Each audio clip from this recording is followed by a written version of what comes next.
দিনটা ছিল ৩৬শে জুলাই। সেদিন ছিল অলিতে গলিতে সড়কে মহাসড়কে মানুষের গুঞ্জন। ডানে বামে সামনে পেছনে যেদিকেই তাকাই চারিদিকে শুধু মানুষ আর মানুষ। কেউ লাফ দিচ্ছে উত্তেজনায়, থরথর করে কাঁপছে। কেউ পাগলের মতো হাসছে আনন্দে, হাউমাউ করে কাঁদছে। কেউ বা আবার লুটিয়ে পড়ছে সিজদায়।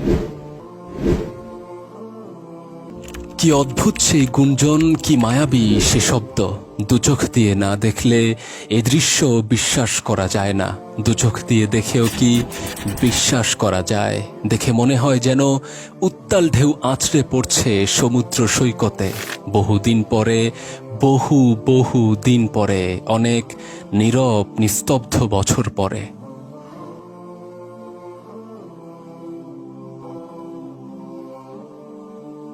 ওরা সবাই হাসছিল শ্রাবণের বর্ষণের মতো, যে বৃষ্টি ঝেড়ে ফেলে দিচ্ছিল কারাগারের সব ধুলো।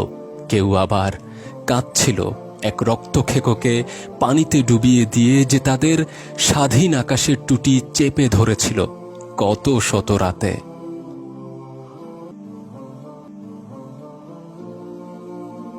ওরা শপথ করেছিল এ জুলাই কখনো শেষ হবে না, কখনো না, যতদিন না নদীর ঢেউ এসে ওই প্রাসাদ ভাসিয়ে নিয়ে যায়, যতদিন না ওই স্বৈরাচারের প্লেন হারায় লাঞ্ছনার অতল গহ্বরে।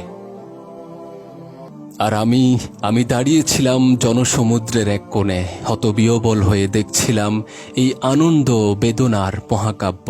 আর ভাবছিলাম কত নির্ঘুম রাত্রির আতঙ্ক, কত নিকষ আধারের ফিসফিসানি, কত জানা অজানা জুলুমের কত না অশ্রুজল আজ সামনে এসে দাঁড়িয়েছে বলেই তো মনে হচ্ছে আজ আমাদের মুক্তির দিন।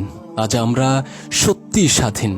ভাবতে পারো ঠিক কতটা জালিম কেউ হলে তার পতনে সৃষ্টি হয় হাসি কান্নার এই উৎসব।